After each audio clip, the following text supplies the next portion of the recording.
happens. Hello, everybody, and thank you for watching In Bed with Comics. I am your host and fellow comedian, Kristen Tinsley. Happy October, everybody. It's my favorite month because you know what's coming. Halloween is coming.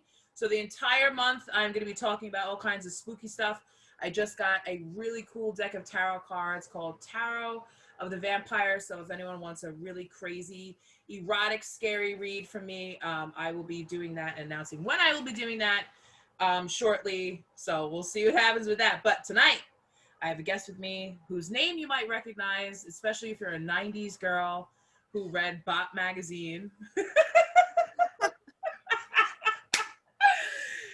Once upon a time, there was a comic who performed at Flappers Comedy Club, which is in Los Angeles, Broadway Comedy Club, and Greenwich Village, and soon Long Island, as soon as I get my hands on a stage. He lives in New York, but he's from Boston. Everybody, please welcome Nick Carter. Not the Nick Carter, but the Nick Carter. Not the Nick Carter. The first draft. The first draft version. The first attempt. You're the guy that they were like, okay, well, we can do this, and we're just. I mean, Nick Carter, he was cool though. I think he was the best one there though. I think he was, and he was like the young one, and he was like pretty and beautiful, and you know. Yeah, every single girl definitely liked Nick Carter. He was definitely he was my favorite. So, For sure. But you come from Boston, and that's where Boston. the New Kids on the Block are from. That's right. So you have the best of both worlds. Yeah. Until Justin Timberlake and NSYNC came in and ruined my life, you know. I would say that a lot of people think that. You know, Justin Timberlake, I don't know. Justin Timberlake ruined a lot of things. He did. He ruined a lot of things, including Britney Spears. Poor Britney Spears. Oh. You remember that set? I kind of like threw it in the garbage. I was like, I'm not doing this. I can't make fun of Britney Spears. I can't do it. No. There's no reason to attack her. No. She's just doing her best, you know? Yeah. She's trying really hard. I feel bad for her. Like, you have millions of dollars. You're a beautiful girl. You're talented, and you have everybody in your life watching over you and doing everything. Like, how would you feel as a comic if you had that? I mean, like so your much mother's like, you're gonna do what I say. You're not managing your money right. You gotta perform here. That'd be awful. It'd be terrible. I couldn't write. I couldn't function. You would be able to do anything. Yeah. No, it's so much anxiety. I have anxiety anyway. So, you know, I get anxiety just writing thank you cards, let alone I don't know. Did I spell thank you right? Wait. I think you said last night is one of your parents Jewish and one of them's Catholic? No. I was working on a bit about how my parents are like really, really neurotic. So I grew up, I grew up Catholic, but like I got like a lot of, I didn't get any of like the good Jewish things. I got all like the bad Jewish things, So who's Jewish in your family? No one in my immediate family. Any of the Jews in my family are on my dad's side, but they're like married in. Oh, okay. I was about to say that because I have an Irish Jewish Catholic mother, and she's, if she could have more control over me, she would. But I think at this point she's afraid of me. So. Why is she afraid of you? I think because I'm her wild, crazy Sagittarius child. And I always come up with all kinds of, inventive, creative things. And I think she's afraid that, like, I'm going to leave her out in the woods somewhere hanging up by her toenails or something. I don't know. I'm like, Mom, what do you think I'm going to do to you? She's like 70 years old. And she's like, ah! That's like something out of an M. Night Shyamalan movie. It's my favorite director, of course. Yeah, that's one of my favorite directors, M. Night Shyamalan. He's awesome. I love him. He's probably great. I need to watch more of his things, but he's great. What have you not seen? What have I not seen? I haven't seen many of his recent stuff. I think the last thing I saw was The Village, which was a long time ago. I know. You missed Unbreakable. You missed The Happening. You missed. The Village was not great. They ruined it. I know why he did what he did, but he ruined it. I would have much rather have not known that there weren't actually, and I don't care about spoiler alerts. That movie was made in the early 2000s. If you haven't seen it by now, oh well. You got it. If you haven't seen it by now, tough luck. There's something wrong with you. Yeah, there's something wrong with you. Like, how do you just pass that up? No. But I would have much rather preferred to think the entire time we're going through the woods that there really were monsters out there. Right. But he has these like subtle way of giving messages where like the real world was the real monster, not the monster that they made up to scare their own people. Classic. So yeah, classic cliche. But I didn't have any. And Lady in the Water, I only watched it because Freddie Rodriguez was in it. So that's the only reason why I watched it. Freddie Rodriguez is amazing. I love him. He's the You're a best. big fan? A huge fan. Did you ever see Planet Terror? No. Oh, get out of here. That's it. You work from home. I'm going to write you a whole list of movies that you're going to Please, I need help. I have too much time on my hands. I need things to watch. I have nothing to do. I just finished my latest TV show. I was watching Terrace House, which is like a Japanese reality TV show. So I need something else to watch. Is that on Netflix? Yeah, it's on Netflix. Wait, what was that about? Because I think there's one where there's a girl, she sees dead people. Do you watch it in Japanese, right? You don't care like that it's... Yeah, no. I don't understand why people freak out about subtitles. I'd much rather watch subtitles than like horrible dubbing. I don't get it. They're on their phone. That's why. They're on their phone while they're watching TV, and they can't do that. So that's why. That's why they do that. That's why they complain. But there was something on Netflix. I'll send it to you later. It was really, the Japanese really have a pretty good handle on how to scare the shit out of people, and they're really, really graphic with a lot of stuff. So I like watching all that stuff. I'll go through it and watch and see like all kinds of different. I mean, some of it's really like cheesy. I know. Yeah. Yeah, it's pretty bad, but listen, it works. Mike Favorite says hello.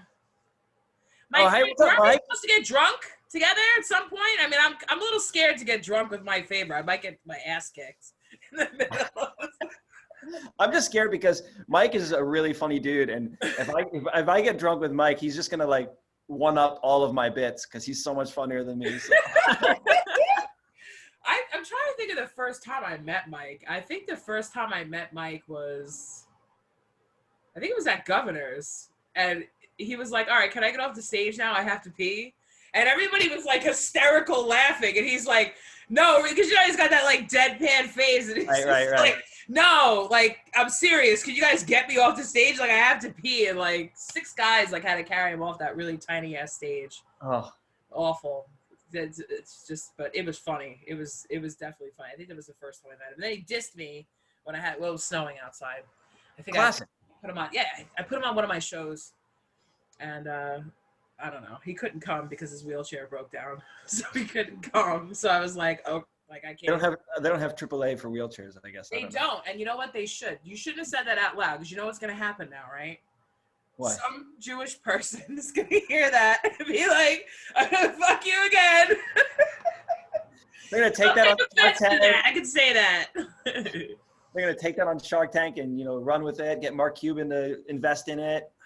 Oh, yeah. You know what? The comedians should go on Shark Tank, like just to give them something relevant. I mean, some of the stupidest things I've seen on Shark Tank, like, people get really excited over frozen yogurt, where you have like Ken and Barbie doll, like, yeah, we invented like this really cool sugar-free, gluten-free, vegan, egg-free ice cream, and it's so good. It's like, we don't need that. Like, we don't, like, why can't we have something that's actually useful?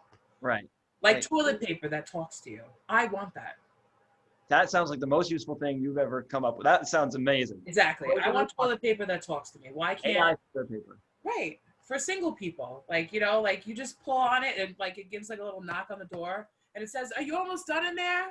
Just to make us feel like, we're actually a part of the world, Right. Right. Yeah. So anyway, so you're from Boston. How old were you when you moved here? I was 24, 25, 25. Does it slip out every now and then? What, my Boston accent? There it is.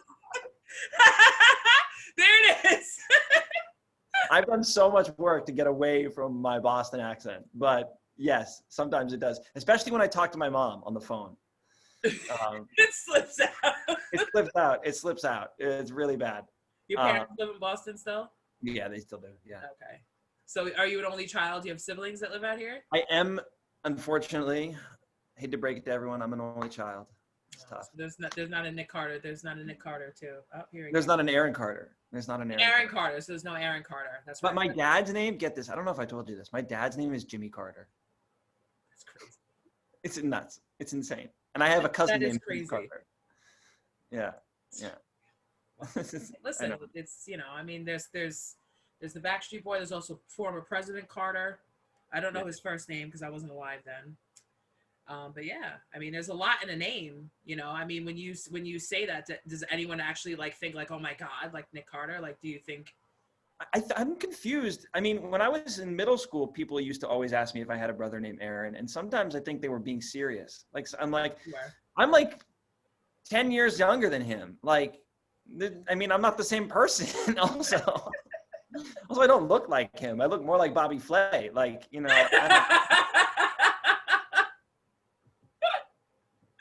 Oh my God. Yeah, but at least, you know, I mean, it had to have helped you with the ladies though, at least, because they were like, you know, the girls could be like, yeah, I'm dating Nick Carter. Yeah, it did until they realized that I like had no confidence. And then and they were like, oh, you're just still like a little boy back in the day. Oh, no. Confident, well, I mean, I think that comedy has doing stand-up comedy helped with confidence. Yeah. I'm much more confident now than when I was younger. Of course, yeah. I was a really like shy, like neurotic kid, like growing up, and then I kind of just found my own, and comedy definitely helped with that because you're forced to. I mean, like, it's just you on the stage. Like, you have to find who you are, and you figure that out very quickly, and you find that voice, and you get a lot more confident, a lot more fast. So I don't know. How did you get into comedy? How did you get there? How did I get to stand up? Well, I grew up acting. I was an actor as a kid. And that's like what I wanted to do. And I had been acting since I was like 8. I was acting throughout high school in Boston. And then I went to school for acting. And then I moved here to like do acting. And it was going fine.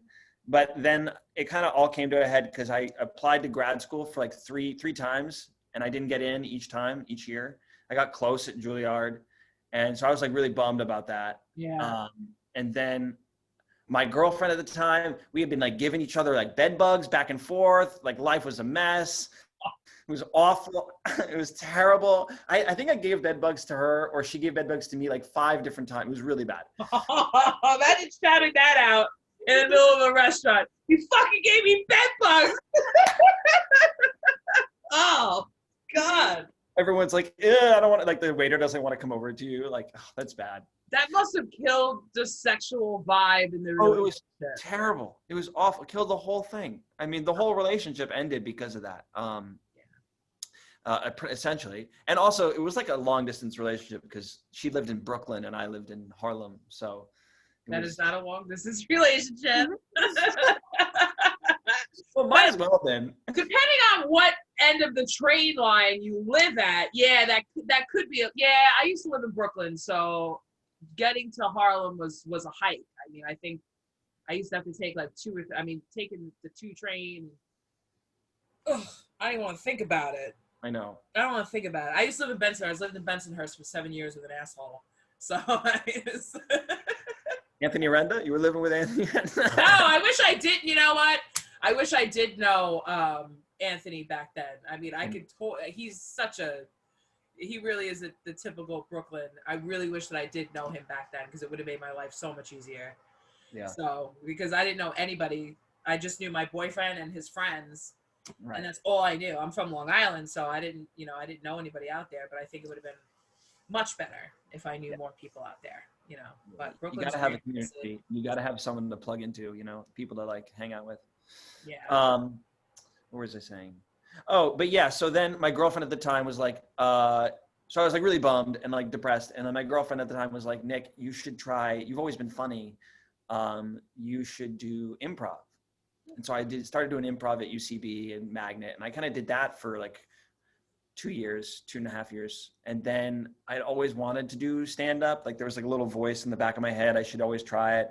And I had tried to do a couple classes at Comedy Cellar, but I was too nervous. And I left halfway through, and I didn't perform, like scheduling issues. I signed up for that class twice. I wasted like $1,000 trying to get myself to do that class. And like, and I was way too nervous. And I finally did improv, and that kind of gave me the confidence a little bit to like start being funny in front of strangers. And then I started slowly thinking about doing stand-up because I realized I can't have a career doing improv because I'm not Wayne Brady or Colin Mockery or Ryan Stiles or Drew Carey or, you know. Oh yeah. I mean, but I think it goes, I started taking an improv class with Al Isaacs. If you don't know who he is, I don't know. you should definitely, I mean, you know, he's cool. He was doing an improv class. And then COVID happened, and that ruined it, like in person, like we tried to do it online, but it was definitely a different experience because I took acting in college, but I didn't take it seriously. I was like, who's going to cast me? Like, what am I going to do? I'm going to play a mother on a Lifetime movie? Like, come on. Not realizing that would have been plenty of roles for me later on. I mean, come on. Like, there are plenty of careers built just like that. Mother on Lifetime movies. I know. Like, so I could have just, you know, I should have just stuck with it. I do love acting, but comedy I never even thought of it. I just was taken to an open mic by an ex-boyfriend, and he was just like, oh yeah. And I met Stephen Rocco Prillo. I don't know if you know him, but you know, he was like, just get up there and do it. And I was like, all right. So I feel like that's a good mentality to have. Like, just like, all right, I guess I'm doing this thing, you know, like, especially for comedy, because it just takes the pressure off and you can just kind of like, just be who you are. And yeah, well, yeah. If you're good at writing, that's one way to kind of get it out. Because my brain doesn't stop. It's either, you know, you're writing, like, you know, you're thinking of jokes, or you're thinking of books to write, you're thinking of movies. My mind is constantly going. It doesn't stop. So for me to just be able to get it out there as fast as possible was great, because I was like, oh, I can tell this story, and I can tell this, and I can break it down into a joke, and it's kind of like writing an essay, and, you know, so it actually got my brain moving and flowing. That's why I never have the same set, because I'm always thinking of different things. I don't have like one set that I always go to. I have many different sets that I can go to. Right. Every single time I see you, you always have new stuff, which is just great. I mean, it's great. You're always working on new stuff. Always working on. Yeah. I was in the shower before, and I was thinking, I was like, oh shit, like what we were. Oh, okay. So let me just explain to everybody. Me and Nick met each other through Kevin Bartini's comedy writing workshop that takes place every Tuesday. At least it will after the debates are over. But this week it'll be on Wednesday. Hit up me or Gerald Lee or Kevin Bartini if you know who he is, and sign up. I'll, you know, just hit me up. I'll send you whatever information. Great. That's how we met each other. And yeah, so every week we sit there and we go over our stuff. Yeah. But yeah. I always have new stuff, and I feel like Kevin like looks at me like, oh, here she comes again with something else I need to work on now. Just help me out with this, but it motivates you. You know, it makes you think like, oh, okay, well I can write it this way, or I can say this, or, you know, somebody says something, you know. So that's the beauty of it, because I think that sometimes you do have to, even though comedy is a singular career, you do have to work with other people sometimes in order to get it done, you know. Right. If I were to write a movie, I wouldn't sit there and try to write it myself. I would, you know, say, oh, I need help with another person, because it's easier that way. I mean, you could do that, but it might take you 4 years, you know, you know, yeah. And you might, you know, end up like going to paying for more therapy. Like, you know, I don't know. It sounds awful just doing it all by yourself. You have to be able to collaborate with people, because that's where all the best jokes come from. A lot of times, just riffing with people, just like. Well, yeah. This book it's called The 21st Century Guide to Bachelorhood, and I got hired by these two lawyers many moons ago to take that book and adapt it into a screenplay. Now, I am not a man. I have no idea anything about. I'm reading this book, and I'm like, and so I had to come up with characters, because it's not a book. It's like a situation, like, oh, if you because it was written back in the day when like they didn't have, you know, the internet, so it's really an old school book. You actually would probably be pretty perfect for this role. Yeah, as a matter of fact, I think you would be. I might have to talk to you about that, because of course now they want to like make it. It's about a guy. It's about a guy that hasn't been single since he's in 10th grade, and he's Whoa. about to marry his girlfriend, and something happens. I don't remember what the turning point was. I think she cheated on him with like this really flashy yoga guy, or she stole their invention because they invented this bra that it pumps your breast up to any size that you want at like the Like Nike, like the Nike pumps. Yes, you can just press the button and it automatically like builds the breast up to whatever size you want. But it's a bra. So, but you can only like wear it. They're trying to like perfect it. So on the day that they're supposed to get married, he's supposed to be at the church at 11 o'clock. He goes out with his friends the night before and doesn't show up till 3 o'clock in the afternoon. So she's gone. Like he's never done anything like this. She's completely gone.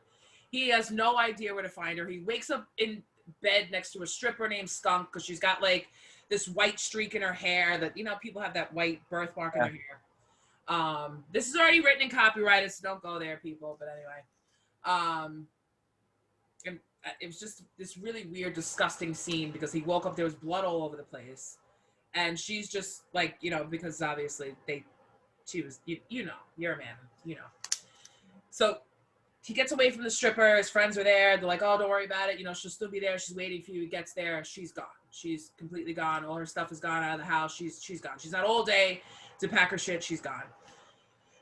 So now, for the very first time in his life, he's finding himself single. So he moves in with his friend who is, you know, the character, the book that's going to help him to learn how to be single. Right. So they go through on like all these crazy antics on how to meet women and how to get with them. He meets all kinds of crazy women, but it doesn't take place in our time. It takes place like it would take place before the internet. Like they like straight up go to like this girl's house to deliver pizza to her, dressed up in a costume just to find out what she looks like.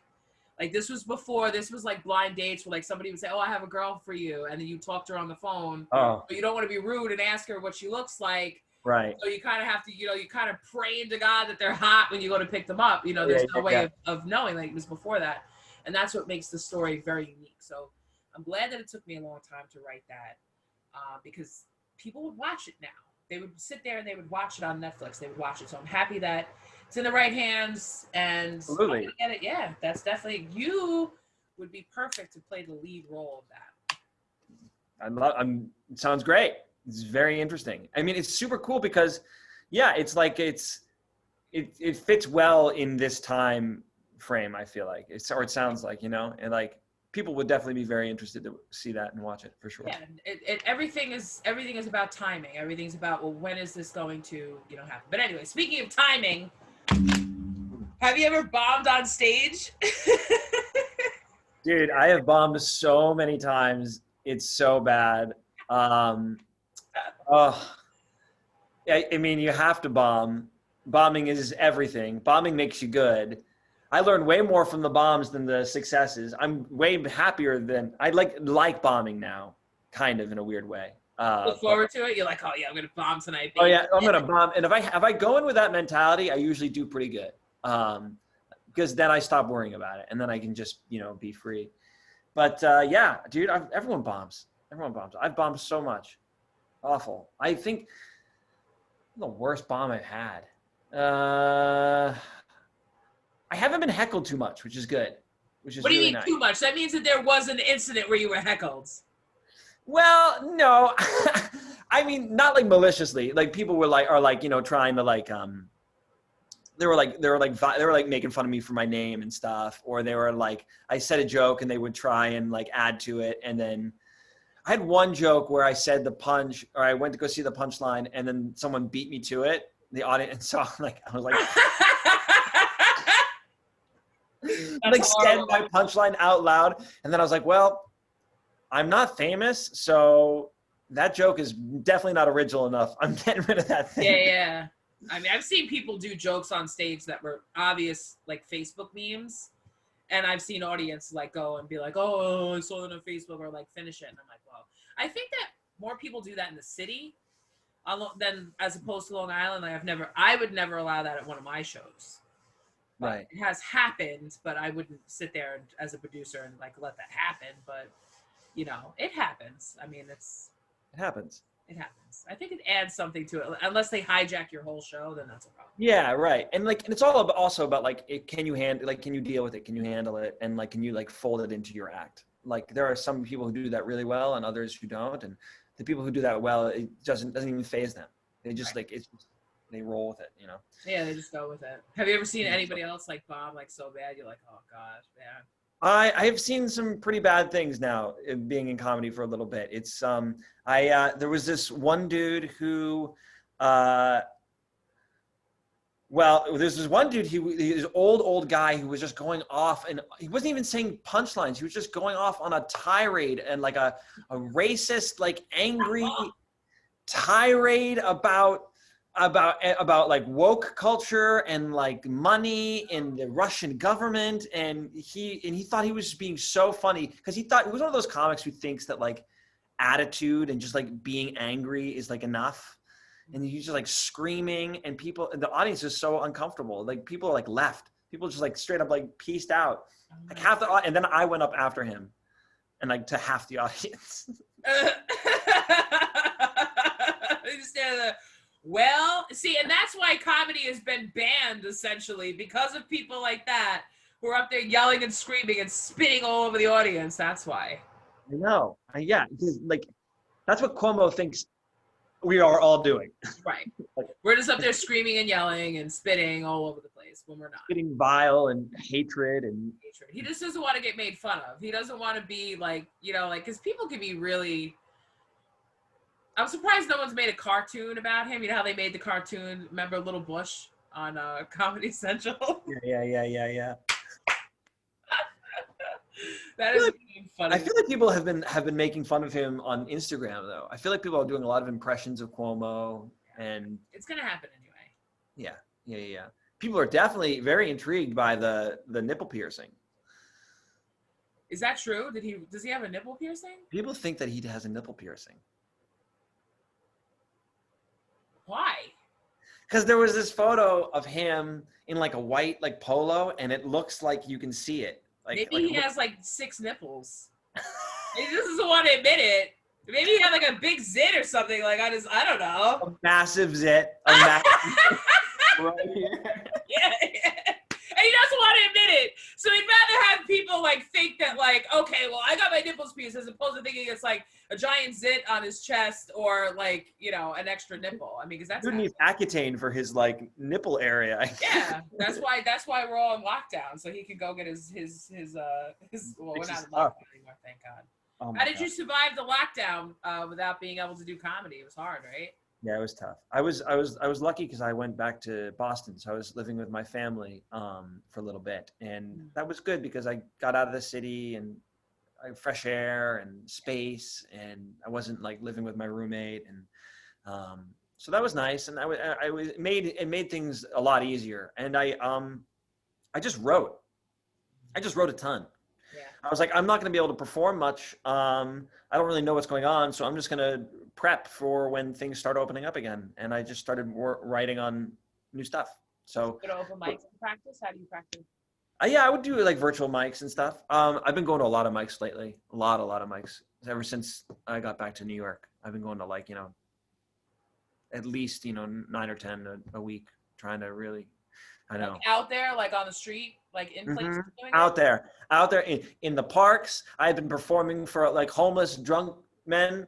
God, I'm gonna come with you next time because I'm tired of sitting out here. I mean, they have open mics out here also, but I never have a chance to go because it's busy doing things. So. I will say though, I kind of hope the virtual mics stick around because it's so convenient. Yeah, you can't beat this. I'm sorry. Like this was the best thing. Before COVID happened, I said to the comics. One of the last shows I did was the fat version, and right before COVID happened, and I said, well, if you guys are having trouble bringing people, because a lot of the excuses are, I can't come, I have kids, or it's too late, or it's too far, or my couch is sewn to my ass, like I can't leave my house, like just crazy shit, like the craziest things that people will tell you as to why they can't go to shows. And I understand that. I don't ever like book a comic because they could bring the most people. That is a fatal mistake.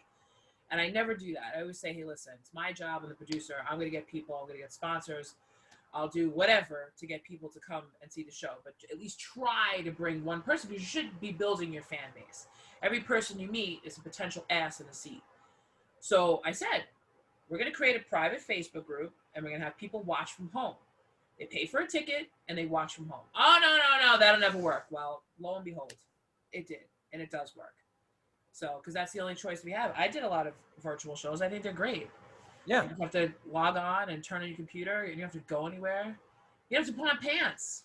No. And then if you like bomb, you can like eat your feelings or whatever. You can like, do whatever you want. Like it's amazing. It's you just go home. You just shut off your computer and like just sit on your couch and cry. Like you don't have to exactly. like stand there like an asshole and everybody watched you like walk down the street. I don't have to like do this walk of shame where I like get off the stage and like walk past the audience and like say hello to the booker and like get my coat, and I can just make Easy Mac and watch TV. There's the guy that bombed on stage. Look, he's walking down the street. Look at the way he's walking. Like he's going into another bar. He's gonna drink away his sorrows. Yeah, it's good. You just have to learn. You have to relearn everything. Because it does affect your timing and stuff. And it does, because I'm not, like I did a show for, it was people were in Arizona, so that meant we had to do it at 9 o'clock. There's this big event that they do. There was like 360 people watching. It was like for like AA people. So I was like, all right, no alcohol jokes, no drug jokes, can't make any of that stuff. Not that I do anyway. But, that's a lot of people to have to perform in front of. And I can't hear them. I see them laughing, but I can't. I hear a couple people laughing. But then tomorrow when I go on stage, I'm going to have to watch my timing, because sometimes I'll over talk the laughing and then they'll miss what I'm saying. Right. So I'm still like a little like, I don't like to perform. Like if I don't have the energy, like you need the energy of the crowd. That's the one thing that I miss. Right. I can't just do comedy, No. Yeah. You do lose a lot of that electricity for sure. Yeah. That sucks. But hopefully we'll get back to that at some point. We will. We're doing it underground. That's what we're doing. Secret locations. People are finding a way around it. I think if you don't serve alcohol there, the SLA can't do anything to you.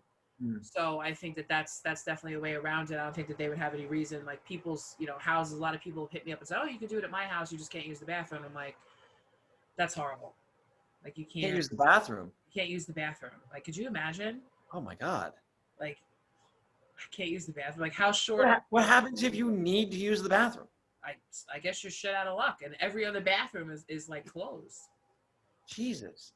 Because of COVID. Because COVID only lives in bathrooms. It just means you're too fucking lazy to clean your bathroom. So you don't want to. I mean, would you want like 20, 25 comics using the bathroom in your house? No. Think about it. I get it. Yeah. You would not want that. I mean, you already have to share the bathroom with one other person. Yeah, I get it. As soon as you said 25 other comics, I don't 25 other respectable people, sure, Because they're there like doing coke and all other kinds of crazy stuff and whatever else they're gonna do. I went to a comedy show. Dave Lester produced it, and I was at somebody's house in Brooklyn. It was in an apartment building, and you had to walk through. Everybody in the building has to at some point walk through somebody else's apartment to get out into the back area. But they have like a garden, and they have, could you imagine you're living in this place, you're staring out at the backyard, but you can't get out there unless you know one of your neighbors and you can walk through their apartment. It's insane. That's crazy, but it was great. It was pouring out that night. They had tents, it was a good show. But I mean, I wish I still had my apartment in Brooklyn. I would be doing comedy shows on my roof right now. I had 2 sides of the roof that I could have done, and it would have been absolutely beautiful and perfect. The rooftop shows are great. I'm loving it. I have a show next week at Tiny Cupboard, and I've done a couple shows there, and it's amazing. It's great. You have the beautiful backdrop. You got a nice view. What day is it? Huh? What day is the show? Tuesday. Tuesday? What time? 8:30. I'm gonna come. I'm gonna hit up. All right, Tiny Cupboard's in Brooklyn? Yeah, it's in Bushwick. Okay. I'm gonna hit up my girl and tell her to meet me out there. I'm gonna go because I think somebody said Tiny Cupboard produces shows there. They do. So I'm gonna see if if I can finagle my way in there. It's a good spot. It's a really good spot, and Yeah. everyone is doing stuff there, so it's really fun. Yeah, Tuesday 8:30. That's awesome. That's Yeah. cool. So, did you have like a favorite comic growing up? Like Favorite comic growing up? I had a couple. I was a big Eddie Murphy fan. Mhm. I was a huge Mitch Hedberg fan. Loved That name Mitch I Hedberg. have not heard in a long time. Really? Yeah. Yeah, I was a huge Mitch Hedberg fan in high school. I listened to a lot of his stuff. And other than that, I liked Bill Cosby before everything, obviously. You don't have to say that. You could just I say did. Bill Cosby. I did. I liked him, and then I liked Bill Hicks. I was really into Bill Hicks. I went through this weird Bill Hicks phase, but like I don't listen to Bill Hicks really anymore. But like I went through a Bill Hicks phase. Never really got huge into Carlin. I don't know why. I think if you revisited him now, you would probably get into it because you would see a lot of the things that he said are very relevant to today. Yeah. I think I was too dumb. I think I was too dumb to listen to Carlin. You kind of have to be a grown up to understand. Like my mother loves George Carlin. She had this book that's this thick. This man was insane. He wrote all kinds of stuff. But if you go through that book, she loved him. Like my mother actually, would watch a lot of comedy stuff. So, but you have to kind of be of that mind frame to be able to, when you're an adult. Like when you're younger, you're like, Yeah, it's like it's lost on you. Like, I don't know. Yeah, so you you have to know what he's talking about. I liked Robin Williams too. I couldn't keep up with half of his stuff. Like I have to listen to like his special like 6 times just to hear 3 jokes because he's just so fast. But goes really fast, yeah. It's I don't know. Did you have a favorite comic? Adam Sandler. Oh, I forgot. Yes, Adam Sandler. What about Adam Sandler? Well, because I knew him less as a stand-up back then, and Really? more, and more as like, because I grew up in like the heyday of his films. So I grew up like when they were all coming out. So Happy Gilmore and Billy Madison and Little Nicky and. Oh, that is my favorite. If anyone ever asks me, like, what's your favorite movie? Little Nicky's my favorite movie. I love that. That's my favorite comedy movie, at least. Yeah, so you've never heard Adam Sandler's "We're All Gonna Laugh at You"? You've never heard it? I know I did. I recently actually listened to it. I did. I recently listened to it. Tobu, come on! Like that is like classic. Like you could sit there and you could listen to it now. You could actually pick out all the famous people's voices that are on that album. Like I had no idea that David Spade was on that album. No idea at all. It's crazy. I wish I had listened to it when it came out. Yeah. But yeah, he's great. And I had to listen to it because I was doing a thing for Kevin. I had to like submit sketches in that vein. So that's how I listened. Oh yeah, no. I tried doing Adam that. Sandler. No, you're not gonna do that? No, I don't know what. No, I think he had Yeah. asked me one time to.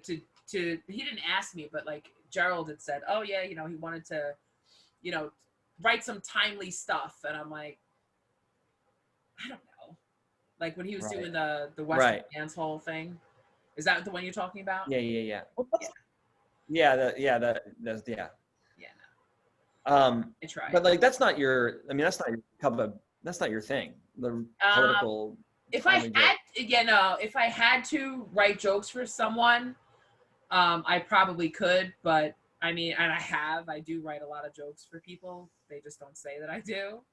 But I've always wanted to try that to be able to, to be able to do it. I just would need like experience doing it. Like I would have to, Right.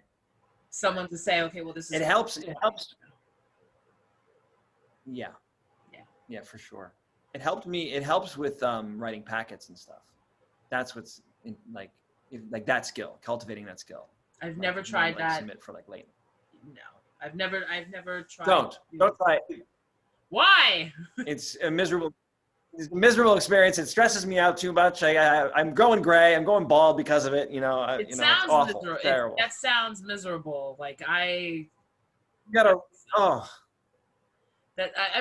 Gerald told me about it, and I kind of like looked, and I'm like, yeah, but there's all these people like nipping at the sharks, like swimming in the water, trying to get the shark to turn around and not eat them and give them a rite of passage into it. But I tend to try to make my own way. You know what I mean? Yeah. Like if you have something that you're really good at and you can put something forward to get someone to notice you, as opposed to like, cause honestly, like what happens with a lot of people that submit their writing, and I can tell you because I've been on that side, they take your shit, they take it, and they use it and they recycle it and they say, oh, this is really good, because they don't, you know, they've already invested in some people, so they're putting in a lot of money into these people, so they want to keep them around. And then, you know, eventually sometimes they'll put somebody new in there. But we have a different life now where we can make our own platforms and we can make our own way of doing things. That's not to say that you stop doing what you're doing, but always make sure that you have so much content out there that it doesn't matter what they take. Sometimes some people only have like one thing. Some people are one-trick ponies. You don't have to be a one-trick pony. You can have, and I know that you have this because I've seen you, you know, come up with things and, you know, add to jokes and all that stuff, and you'd be able to just keep going. And as long as you have that, you know. It's very exciting because no longer are we in the time where we are beholden to all these like very few gatekeepers. You know, we can, you know, just create all of our own content and put it out there and put it out there. That's right. And hustle and like get people to watch it and like get people to like subscribe and like build it that way. You know, we don't have to like wait around for someone else to like believe in us. You know what I mean? So right. And that's always been, because let me tell you, you can have somebody who's like a kingpin, big time decision maker, way up there at the top, and they could be knocked down the next and not have anything. So you always have to be able to change with the times and be able to keep yourself new and be able to just keep pushing stuff out, because somebody will recognize that. Somebody will. And you just never know like where the, you know, the clock is going to tick. Like, look what just happened. Like, the playing field has been leveled. All those people that were way up here are now kind of like down here with the rest of us, like a feather. Right. Down, you know, just passing us all by. And we're like, oh, sorry, man. You know? Yep. So absolutely. Keep that in mind. But I'm definitely, now that you told me not to check out the writing packages, now I'm going to do it. Oh my God. I feel like, oh yeah, I feel like that's my entire life. You just tell me not to do something and I'll do it. You know what I mean? Because I mean, when you have a writing background and a foundation, and you can write anything, you know, people ask, oh, what do you like to write? What do you want me to write? Just give me something and I'll write it for you. What's the problem? You know, right. If I watch something and see the way it's done, you know, once you go to film school, you see how everything gets done. It's like, oh, I could do that. And then you write it, and then you get to the television studio, and it's something completely different. So don't kill yourself too much writing it. I mean, exactly. Gerald has been in my ear about, like, oh, you got to post stuff on Twitter. Oh, you got to. I'm like, no. Yeah. There's a lot of different ways to skin a cat, for sure. A lot of different ways. But there's only one way to get through the door, and exactly. But there's plenty of room for everyone, so there's not a competition. No, we're all help. We all are on the same team. A victory for you is a victory for me. That's what it is. It's exactly right, because you never know where somebody gets somewhere and they're gonna be like, oh shit, I need this. Who can I call for this? Exactly. Who do I know that can do this? And that's how the magic happens. Exactly. So, I mean, if there was a movie made about your life, who would play you? Don't say Nick Carter, because I'm not going to say Nick Carter. No way. Who would play? Like 90 pounds now? Huh? Isn't he like 90 pounds now? Wasn't that like a? Well, that's Aaron Carter. Aaron Carter is 90 pounds. I feel bad because he's like not doing well, but like he's like 90 pounds. He's got like neck tattoos and stuff. It's not good. Yeah, he went down. But no. Who would play me? Who would play me? Simon Pegg, maybe. Simon Pegg. Oh my God.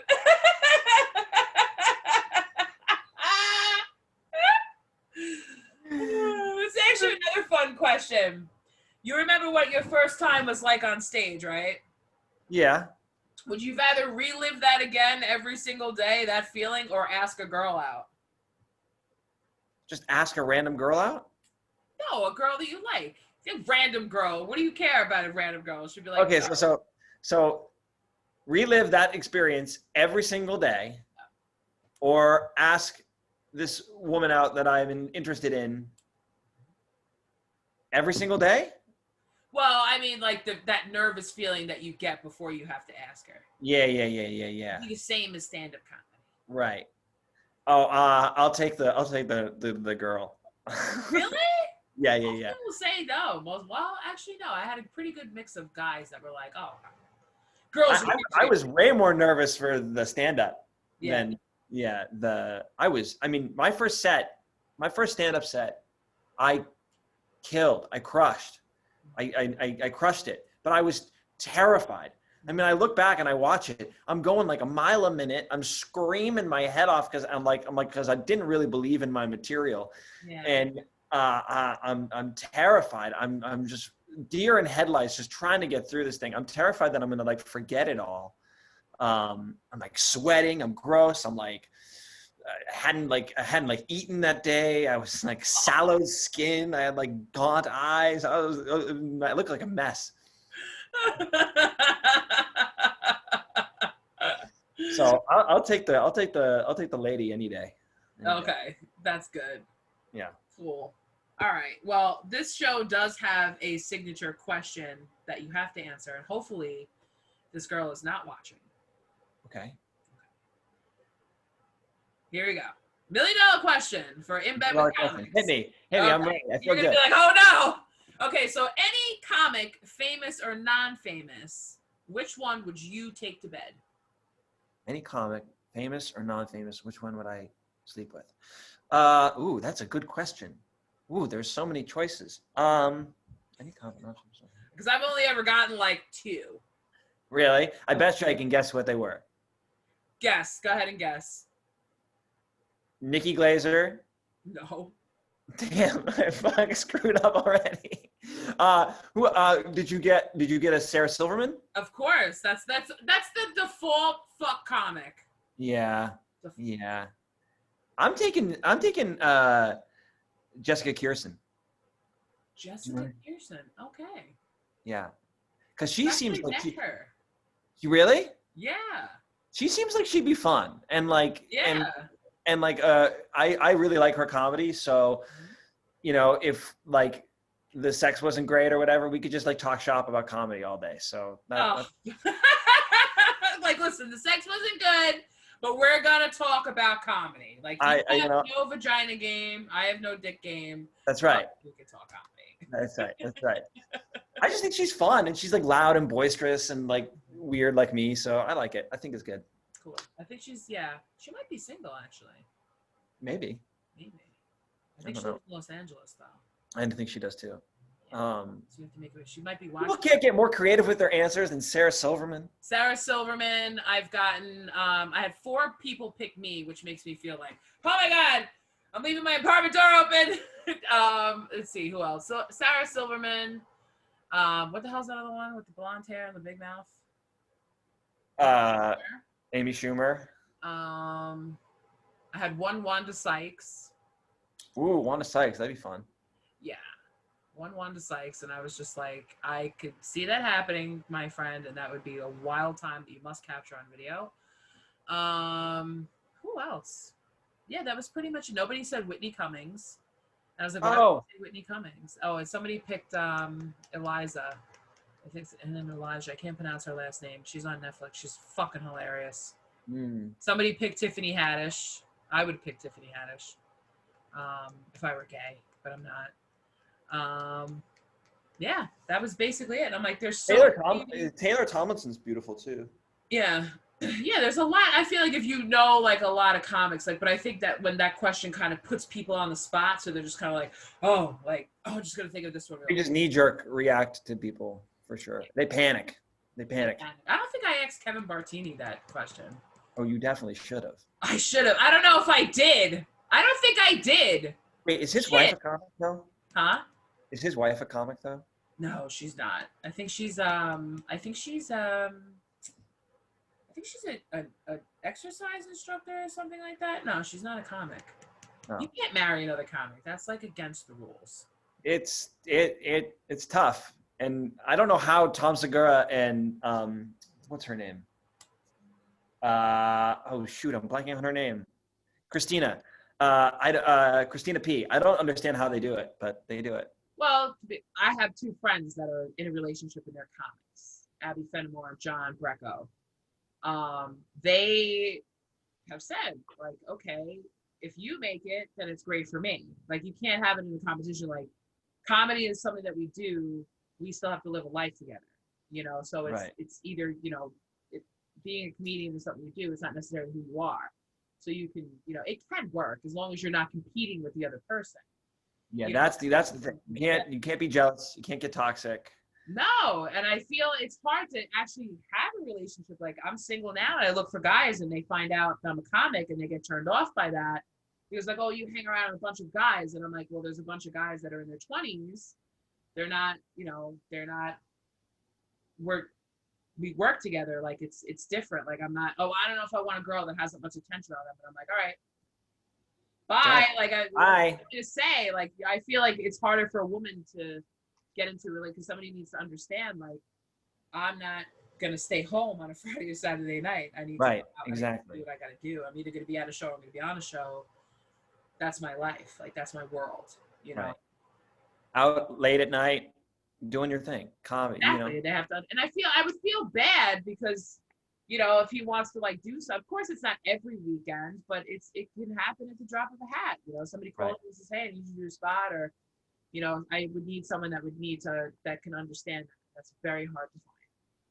Unless it's like a porn star, where he's like, all right, just let me do my thing. Come back later. I'll be good, ready to go for you, babe. Just come back later. Bring me a hamburger. Whenever you're ready. Whenever you're ready. Whenever you're ready, I'll be here. In the meantime, I'll be here. Yeah, I'm on camera jerking off, making. I have a very, very low refractory period. I'm good. You're all good. That's what I would probably have to date someone that was in the entertainment industry, but in a different realm. Yeah, for sure. So, somebody that would be able to come with me if I ever needed to go and travel somewhere or need to do it. Because I'm not gonna, you know, it's horrible. So I can't have a guy that's like permanent. Yeah, I used to date an actress when I was an actor, and that was not great. Because I was also like way less mature then. So we were both there like very like competing about like who got roles and stuff. And you can't do it. You just have to like view it as like, I have like this extra like, you know, teammate lottery ticket. Like if she makes it or if I make it, great, whatever, you know? Right. It's literally, but as you get older, that becomes easier to handle. Yeah. Where you could say, okay, this is my thing. But I mean, have I met people that I thought were attractive that I wanted to be with, and then like you see their response when you get something and they don't, and it's like, ugh, like really, like you can't even like applaud for me, like what, you know, like what the hell? So you see, all of a sudden they get really ugly. They get really, really ugly. Yeah. But that's, you know, that's just. But like I said, I have other things. Comedy doesn't necessarily have to be the end game. You know, I have other things that I work on. So, including driving a school bus. But that's not the end games. That's not the end game either. No. Hell no. Like it's so much better to say, yeah, I'm a holistic nutritionist and I'm a stand-up comic, than be like, yeah, I'm a school bus driver. Like, you know. My dad drove buses, so you know, it is what it is, I guess. But. It's fun. I love children. I get paid, you know, a decent amount of money. I have my afternoons off. Like, who has to get up at the butt crack of dawn, work for 3 hours, and then go home and sleep for 3 hours if you want, and then go back to work for another 2 hours, and then you're done for the day. That's great. Yes. An amazing schedule. It is. I could do everything. I could make more money in the meantime. I could work out. I could do whatever I need to do. Go to the doctor. You know, it actually. Also, probably a good place to get material from, because like it's such a unique job. No. I tend to stay away from the children because I love them so much. Like, my high school kids know that I'm a stand-up comic and they think it's hilarious. They're like, really? Our bus driver's a stand-up comic. Like, tell us a joke. Like, I wish that I could give them my social media because I'd probably be like famous by now. Like, they would probably, you know, they were like, oh, yeah, we want to come to your show. I'm like, when you're 18 and you graduate from high school, hit me up and you can come to my shows. Like, yeah. To be 18 and I can't be your bus driver anymore because it would be horrible for your parents to find out that I've been driving you since, you're in middle school now, whatever. But I love my kids. Children are my whole world. I love them. They're great. I do get a lot of creative energy from them. Yeah. But it comes more along the line of that they activate my imagination back to that time when the world was much simpler. So when I write, because I write children's books also. So when I write children's books, I can get into that mindset because I'll be able to ask them, well, what do you think is scary? Or what do you think about this? Or what do you think about, and I get a wealth of knowledge from these kids. So I definitely, and they love the fact that I use their meanings in my stories. They love it. Like I write like R.L. I don't know if you ever read R.L. Stein, but I like to write little horror like stories like that, but like totally crazy, and I use their names, and they love that. So, Oh, that's awesome. yeah, I love the children are great. Children are really great to be around. And, it's a job that has a big responsibility, so I definitely keep them sober.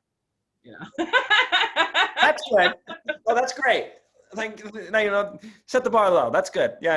I gotta. People are like, you're a comic. You must be a drug addict, alcoholic. I'm like, no, I'm actually a school bus driver, and my boss will definitely drug test me tomorrow. So there's definitely. Yeah.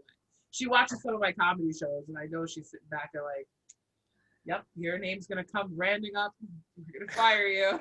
Yeah. We're definitely gonna give you a test tomorrow. Jesus Christ. I saw you on your live at your comedy show acting crazy. We're definitely testing you for alcohol in the morning. Yeah. There's no way. Oh, yeah. All right. Well, Nick Carter, thank you so much for coming on In Bed with Comics. I really appreciate you coming on here. This was so much fun. It was fun. This was definitely one of my more fun shows because, Oh, I had a blast. Thank you so much for having me. You're welcome. And thank you, everybody else out there, for watching. Make sure to follow Nick on Instagram at Nick Carter Comedy. And you have a show coming up Tuesday. I do. I have a show Tuesday at the Tiny Cupboard, and I have a show on Wednesday at Eastville. So come check it out. Cool. I'm definitely gonna come to the one on Tuesday because Wednesday we have class. Yes, so I will make sure that I do not have a guest on Tuesday. I will come to that, and tomorrow I will be at the CM Pack Theater. I think I don't know what it stands for. Hit me up for information. I'll be there. Showtime's at 8 o'clock. Tickets are $35. I think I posted the link on my Facebook page. I got a bunch of people coming, so come for that. And then Saturday, I have a show at a secret location on Long Island, so hit me up for that. But in the meantime, good night. Don't go anywhere. Bye. All right. Hold on.